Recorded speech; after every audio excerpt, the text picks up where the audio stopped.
हो गया clean sweep. पहली बार भारतीय सरजमी पर टीम इंडिया कोई 3 मैचों की सीरीज में एक भी मुकाबला नहीं जीत पाया। 1932 से टेस्ट क्रिकेट खेल रहे हैं। सब कुछ गौतम गंभीर की कोचिंग में होना था। अब देखिए बात क्या की जाए, उम्मीद यही थी कि शायद मतलब इतना बड़ा रन चेज नहीं था कि मतलब 147, और हम कल भी बात कर रहे थे कि इनके लिए ये रन जो होंगे वो 200 से भी ज्यादा हो जाएंगे, और आज वही देखने को मिला। मतलब आपके 29 रन पे 3 विकेट गिर जाते हैं, उसके बाद 47 पे 5 हो जाते हैं। पंत और बात की जाए यहाँ पर सुंदर की एक पार्टनरशिप होती है, लेकिन एजाज पटेल पर क्या कहेंगे आप, जिन्होंने 10 विकेट इनके हो गए टोटल। इनका तो मैं क्या ही कहूँ, मतलब वानखेड़े में खेलना बड़ा आसान आता है, लेकिन टीम इंडिया के बल्लेबाजों को क्या हो गया है। मैं कल भी कह रहा था, जब 143 रनों की लीड इंग्लैंड को न्यूजीलैंड को मिल चुकी थी और अभी भी उनका एक विकेट बचा हुआ था, ठीक है हमने शुरुआत में उनका एक विकेट चटकाया, 147 का टारगेट था और ये 147 रन टीम इंडिया के लिए 247 से कम नहीं थे, 250 से कम नहीं थे। लेकिन इतना शर्मनाक क्रिकेट खेल हो गया यार, इतने बड़े बड़े दिग्गज हमारी टीम में मौजूद हैं। 13 के स्कोर पर पहला विकेट गिरा, 16 पे दूसरा, 18 पे तीसरा, 28 पे चौथा, फिर 29 पे आधी टीम पवेलियन लौट चुकी थी, जबकि सरफराज खान तो आज अपने बैटिंग ऑर्डर पे भी आए। 71 पर छठा विकेट गिरता है। एक छोटी सी पार्टनरशिप लगी ऋषभ पंत और रविंद्र जडेजा के बीच, लेकिन उसके बाद ऋषभ पंत के ऊपर इस मैच की मतलब सांसें चली हुई थी टीम इंडिया की। जब तक ऋषभ पंत है टीम इंडिया की सांसें चल रही हैं, लेकिन जैसे ही ऋषभ पंत आउट हुए टीम इंडिया ये मैच वहीं पर हार चुकी थी। बिल्कुल, टीम इंडिया ये मैच वहीं पर हार गई थी, और ये हार जो है वो चुभेगी, क्योंकि आपका पॉइंट्स टेबल पर भी जो दबदबा था वो कम हो जाएगा, आप सेकंड नंबर पर आ जाएंगे। और टीम इंडिया की गलती यही थी कि आपका बैटिंग ऑर्डर बिल्कुल कोलैप्स हो गया। टॉप 4 जो बैट्समैन थे, जो आपके हम कहते हैं ना कि तुरुप के इक्के थे, वो सही साबित नहीं हुए थे। सबसे पहले नजर डालेंगे यहाँ पर कप्तान साहब की, रोहित शर्मा की, जिन्होंने मतलब पहले इनिंग की बात की जाए आखिर तो 18 रन पर 18, इन्होंने कहा नहीं, अगर सेकंड इनिंग में मैं खेलूंगा तो मतलब 11 पे 11 बनाऊंगा। 11 पे 11 की पारी खेल कर जाते हैं। स्टार्ट थोड़ा अच्छा मिल गया था, लेकिन बार बार यही सारी चीजें, मतलब शॉर्ट बॉल पे पुल शॉट लगाना, और एक बार फिर से मतलब गेंदबाजों के हम कहते हैं ना कि उसमें फंस जाना, चक्र में फंस टीम जाना। इंडिया को शर्मनाक हार की बधाई हो, क्योंकि बधाई के ये काबिल है यार। जिस तरीके का परफॉर्मेंस किया, लग ही नहीं रहा था, इंटेंट ही शो नहीं किया कि हम मैच जीतना चाह रहे हैं। पहला मैच रविचंद्र क्या नाम है उनका, मैं नाम भी भूल गया यार, रचिन रविंद्र से आप हार गए। दूसरे मैच में मिचेल सेटनर ने एक तरफा हार, दोनों पारियों में जिस तरीके से बॉलिंग की, और तीसरे मैच में एजाज पटेल हर मैच में हर एक इनिंग में कीवी टीम का एक नया खिलाड़ी सामने आया, मैच विनिंग परफॉर्मेंस दिया, और हमारे खिलाड़ी एक दूसरे की शक्ल ताकते रह गए। रोहित शर्मा की बात कर ले, विराट कोहली 6 पारियों में केवल 1 अर्धशतक। किंग कोहली किस बात के किंग हो यार, सचा तो बाबर आजम ने खेला था बांग्लादेश के खिलाफ, विराट कोहली ने तो मतलब लुटिया ही डुबो दी। हाँ, मतलब बार बार आपको मतलब ऐसी बॉल छेड़ने की क्या जरूरत होती है। अब आपको पता है कि बहुत बड़ा चेज नहीं था, चेज मास्टर आप कहे जाते हैं। 147 मेरे हिसाब से बहुत बड़ा रन चेज नहीं था, आप उसे आसानी से चेज कर सकते थे। आपके पास 2 दिन का वक्त बचा था। आई थिंक बर्थडे पार्टी की आई थिंक जल्दबाजी रही होगी, 5 नवंबर को बर्थडे भी है इनका। तो यार देखिए गुस्सा जो है वो जाहिर है, क्योंकि आप ऐसी बल्लेबाजी करेंगे, चलिए 1 मैच 2 मैच में आप की फॉर्म डिप हो सकती है, एक पारी 2 पारी चलिए आपकी खराब हो सकती है, लेकिन पूरी सीरीज में आपने अच्छा प्रदर्शन नहीं किया। चलिए न्यूजीलैंड की सीरीज की बात की जाए अखिल, इसके अलावा भी बांग्लादेश में भी क्या किया था इन्होंने, दोनों ही बल्लेबाजों ने। 4 पारियों में विराट का एक भी 50 नहीं थी, 47 आईएस था। रोहित शर्मा ने 80 से एक 50 मारी थी, लेकिन एक 50 से क्या होता है यार, एक 50 तो अश्विन भी मार देते हैं। मोहम्मद शमी ने 2 50 मारी है। क्या किया टीम इंडिया ने, बॉर्डर गावस्कर ट्रॉफी में जा रहे हैं और अब 5 मैच बचे हुए हैं टीम इंडिया के। 5 में से 4 मैच जीतना टीम इंडिया के लिए बहुत इंपॉर्टेंट है, जो कि मुझे लगता नहीं, जो लोग अभी भी सपना संजो रहे हैं ना कि इंडिया WTC फाइनल खेल रहा है, हैट्रिक बार इंडिया WTC फाइनल खेलने जा रहा है, भूल जाओ, सपना देखना बंद कर दो, क्योंकि इस टीम के बस की कुछ भी नहीं है। बिल्कुल, और जैसी बल्लेबाजी इनकी देखने को मिली है, कहीं ना कहीं टीम इंडिया का प्रदर्शन बेहद ही खराब रहा। बात करें सरफराज खान की, पहले इनिंग में 0 पर आउट हो जाते हैं, दूसरी इनिंग में लगा कि अपनी ही बैटिंग ऑर्डर पर आएंगे, अच्छी बल्लेबाजी करें, लेकिन वहां पर भी शर्मनाक इनका रिकॉर्ड रहा, 1 रन बनाकर चले जाते हैं। बात करें यहाँ पर पंत की, तो पंत ने आज बेहतरीन पारी खेली, भले ही ये आउट हो गए, मतलब ये आउट हुए तो हमें भी लगा कि उम्मीदें अब नहीं करनी चाहिए, आप नहीं जीत सकते मैच, और उसके बाद तो एक के बाद सारे विकेट्स गिर गए। पंत का विकेट गिरा, 64 की पारी खेली इन्होंने, 57 बॉल का सामना किया, 112 की स्ट्राइक रेट थी, 9 चौके और 1 छक्के इनके बल्ले से देखने को मिले। पंत ने इससे पहले भी इंप्रेस किया था, पहले इनिंग में भी इन्होंने गिल के साथ जो पार्टनरशिप की थी अखिल, 60 रन बनाए थे इन्होंने।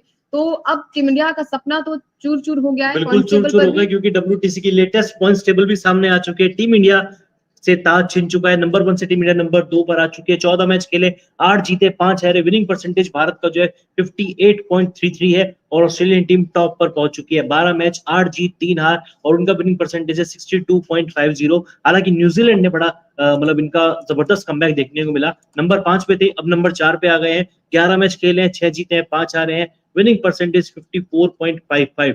श्रीलंका भी टॉप 3 में बना हुआ है, नंबर 3 पे है, 9 मैच खेले, 5 जीते, 4 हारे, 55.56, यानी कि श्रीलंका से भी अब टीम इंडिया को लड़ने की जरूरत है, क्योंकि श्रीलंका का जो आगामी टूर है वेस्ट इंडीज का है, श्रीलंका वेस्ट इंडीज, और वेस्ट इंडीज ऑलरेडी WTC की क्वालिफिकेशन से बाहर हो चुका है। उनसे मुझे वैसे भी कोई उम्मीदें रहती नहीं है, यानी कि श्रीलंका के पास एक मौका रहेगा इंडिया से आगे निकलने का।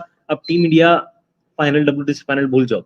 बिल्कुल। और बहुत सारे लोग का यहाँ पर कृतपाल जी कह रहे हैं कि मतलब विराट कोहली ने ये मिस्टेक की अगेन एंड अगेन, क्योंकि हर इनिंग्स में इन्होंने अब आप अच्छी सिर्फ बल्लेबाजी विराट की। कोहली को टारगेट नहीं करोगे, अब आप पूरी टीम की बात करोगे, गंभीर की भी बात करोगे। सिर्फ विराट कोहली अकेला मैच नहीं खेल रहा था, 11 के 11 खिलाड़ी मैच खेल रहे थे, और सोशल ये लोग मीडिया कह पे रहे हैं कि भी, रोहित और विराट।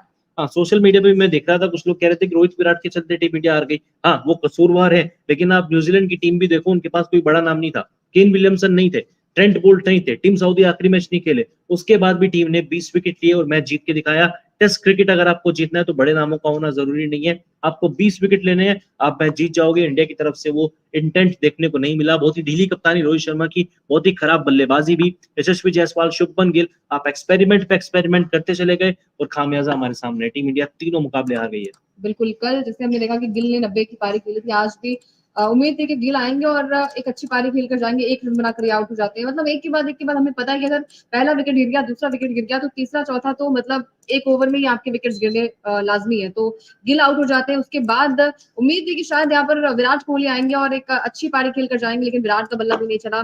सरफराज खान, जिन्हें ये कहा जा रहा था कि इनकी बैटिंग ऑर्डर में छेड़छाड़ की गई है पहले मैच में, और इससे पहले भी पुणे टेस्ट मैच में भी हमने देखा था कि लगातार ये बातें हो रही थी, मैनेजमेंट को कोसा जा रहा था कि बैटिंग ऑर्डर में चेंजेस होना, कि हाँ वहां पर गलती हुई थी, लेकिन आज अपने ही बैटिंग ऑर्डर पर आए थे, क्या उन्होंने बल्लेबाजी की, एक बनाकर जाते हैं। तो ये चीजें जो है वो अब क्या ही बात की जाए, मतलब हर शब्द नहीं है, आप आपने स्पिन नहीं इतनी खेल पा रहे, घटिया मतलब कुछ सालों पहले तक इंडिया को कहा जाता था कि वर्ल्ड क्रिकेट में सबसे बढ़िया स्पिन कौन खेलता है, टीम इंडिया खेलती है। इंडिया को इंडिया में हराना बहुत ही मुश्किल बात मुश्किल है, है। मतलब वो कहते हैं डॉन का ही डायलॉग है, डॉन को पकड़ना हम्म। मुश्किल है नहीं, नामुमकिन है। वैसे इंडिया को इंडिया में हराना कोई सपना भी नहीं समझो सकता था, लेकिन न्यूजीलैंड ने भारत को भारत में आके हरा के दिखाया। बड़े नामों के बिना न्यूजीलैंड ने तीनों मैच जीते। सेंटनर, सचिन रविंद्र, एजाज पटेल, जिस तरीके का परफॉर्मेंस था आपके सामने स्क्रीन पर भी है। बेंगलुरु टेस्ट, विराट कोहली की अगर बात करें, पहली पारी 0, सीरीज की शुरुआत ही डक के साथ हुई, दूसरी पारी में 70 रन आए, लगा कि चलिए ठीक है, अब एक फॉर्म आ रही है विराट कोहली की, लेकिन पुणे आते आते विराट कोहली की फॉर्म एक बार फिर से डगमगा गई। पहली पारी 1 रन, दूसरी पारी 17 रन,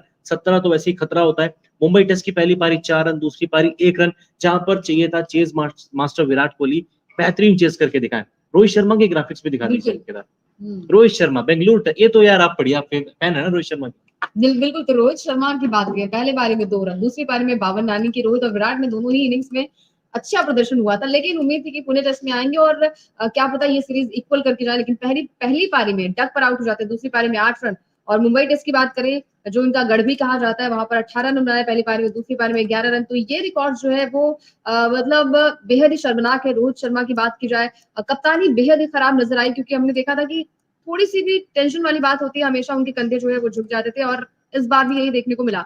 मतलब लेफ्ट राइट कॉम्बिनेशन के चक्कर में आपने आप पूरा प्लेइंग मैच ही 11 बिगाड़ सही दिया। पिक नहीं कर पा रहे हैं, आप सिराज को खिला रहे हैं, हम उनको बॉलिंग नहीं दे रहे हैं, ठीक है, मैं मानता हूँ स्पिन फ्रेंडली विकेट था। अगर आपको लग रहा है तो आप कुलदीप यादव को खिलाते, अक्षर पटेल को खिलाते, एक पेसर के साथ जाते, केवल आकाशदीप को खिलाते, फिर सिराज को खिलाते। आप 2 पेसर के साथ जा ही क्यों रहे हैं? आप खामखा एक प्लेयर को, मतलब क्या चाहिए आपको? अक्षर पटेल को लेके आना चाहिए था, कुलदीप यादव को खिलाना चाहिए था। अक्षर पटेल खेलते तो बैटिंग में और गहराई भी मिलती। पिछले 2-3 सालों में हम कहते थे कि विराट कोहली की कप्तानी में, धोनी की कप्तानी में हम बैटिंग ऑर्डर को ज्यादा प्राथमिकता दे रहे हैं, रोहित शर्मा की कप्तानी में वो देखने को नहीं मिला। अब बार बार फालतू फिजूल के चेंज किए जा रहे हैं। बेंगलुरु टेस्ट में कुलदीप ने अच्छा परफॉर्मेंस किया था, पुणे में उनको बाहर कर दिया, इस मैच में उनको खिलाना चाहिए था, अक्षर को खिलाना चाहिए था, आपने फिर मोहम्मद सिराज को वापस ले आए। क्यों? सिराज ने क्या किया है? वो 55 जब श्रीलंका को ऑल आउट किया था 50 पे एशिया कप के फाइनल, बस उस उसके मैच बाद के बाद से Mohammed Siraj continue out of form चल रहा है। कोई भी फॉर्मेट हो, T20 वर्ल्ड कप में अर्शदीप, हार्दिक पांड्या सबने अच्छा परफॉर्मेंस किया, मोहम्मद सिराज की गिनती के परफॉर्मेंस आए थे, बाकी उन्होंने कुछ नहीं, मैं कुछ उखाड़ा ही नहीं है मोहम्मद सिराज ने। बिल्कुल। तो अभी देखिए फैंस जो है वो लगातार ये कह रहे हैं कि रोहित और विराट को बाहर करो, रोहित और विराट को बाहर करो, क्योंकि उम्मीदें नहीं होती ना, बड़े प्लेयर्स जो होते हैं उनसे की यही उम्मीदें होती है कि आप, आपकी सीरीज जो है वो खराब नहीं हो सकती, आपके 1-2 फॉर्म जो है वो डिप हो सकते हैं, 1-2 मैचेस जो है उसमें बुरा दौर हो बैक सकता टू है, बैक लेकिन 2 सीरीज खराब बिल्कुल। हो गई, मतलब कल बांग्लादेश और 4 पारियां वहां पे, 6 पारियां यहाँ पे, 10 पारियों में आपने कुछ भी नहीं किया। और क्लीन स्वीप किया।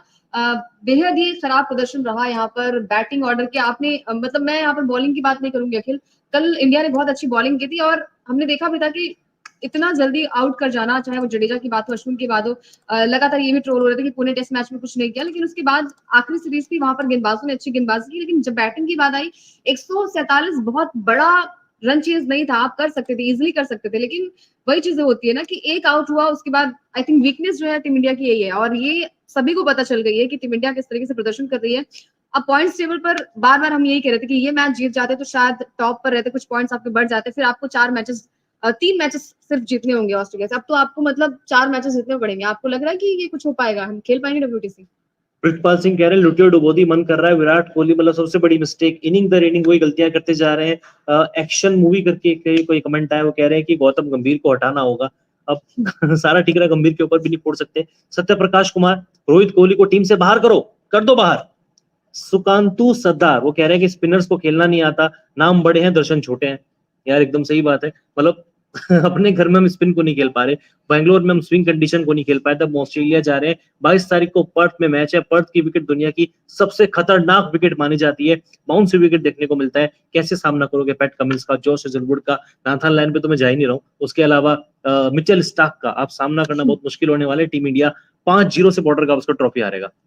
अरे अखिल ने तो बहुत बड़ी भविष्यवाणी कर दी यार है। जिस तरीके का परफॉर्मेंस है, इंडिया हार सकती है, कोई बड़ी बात नहीं है। बिल्कुल कोई बड़ी बात नहीं है, और ये हार जब मतलब आपने बांग्लादेश से जीता था तो बड़ी मतलब चर्चाएं हो रही थी कि अरे न्यूजीलैंड तो श्रीलंका से हार कर आ रहा है, तो हम इन्हें इजिली हरा पाएंगे, लेकिन पहले मैच में जितना जैसा इनफैक्ट इंटेंट दिखाया जब इन्होंने। वर्ल्ड कप खत्म हुआ, वर्ल्ड कप के बाद अब श्रीलंका जोरे से जब हम वापस आए थे, एक लंबा ब्रेक था 1.5 महीने का, हमने कहा अभी दिलीप ट्रॉफी खेलना चाहिए रोहित विराट को, एटलीस्ट एक मैच तो खेले, क्योंकि एक 1.5 महीने के अंतराल के बाद आप आ रहे हैं। फिर कई लोगों का ये भी कहना था, बल्कि हम यहाँ बैठ के न्यूज ग्रुप में खुद बातें करते थे, 5 मैच होंगे, 2 बांग्लादेश वाले हैं, 3 न्यूजीलैंड वाले हैं, आपको 5 में से 4 मैच जीतते हैं, 1 मैच ड्रॉ कराना है। आप 4 मैच जीत जाओगे, WTC के आगे आपका वो क्वालिफिकेशन का सिंबल लग जाएगा। लेकिन इन 5 में से इंडिया ने केवल 2 मैच जीते, बांग्लादेश के खिलाफ जीते। 3 मैचों में इतना बुरा हाल किसी ने नहीं सोचा था। ये वाकई में रोहित शर्मा की कप्तानी के ऊपर भी सवाल उठते हैं, शुभमन गिल के ऊपर भी सवाल उठते हैं, विराट कोहली के ऊपर भी सवाल उठते हैं, गौतम गंभीर की कोचिंग पर भी, क्योंकि उनकी कोचिंग में एक नायाब से नायाब रिकॉर्ड बनते जा रहे हैं। 27 साल में श्रीलंका में वनडे सीरीज हार गए, क्लीन वहां पे ऑलमोस्ट क्लीन स्वीप हो गया था भारत का। T20 सीरीज भी रो के जीते थे, आखिर में सुपर ओवर में चला गया था, वो सूर्य कुमार यादव ने अच्छी पारी खेल दी, इंडिया को मैच जिता दिया। अब 28 साल 36 साल के बाद न्यूजीलैंड से घर में कोई मैच हारे, और अब क्लीन स्वीप हो गया। मतलब पहली बार 1932 से टेस्ट क्रिकेट खेल रहे हैं, 3 मैचों की सीरीज में इंडिया का पहला क्लीन स्वीप है अपने घर पे। बिल्कुल क्लीन स्वीप है अपने घर पे, और ऐसी बल्लेबाजी रही है, ऐसी आपका इंटेंट रहा।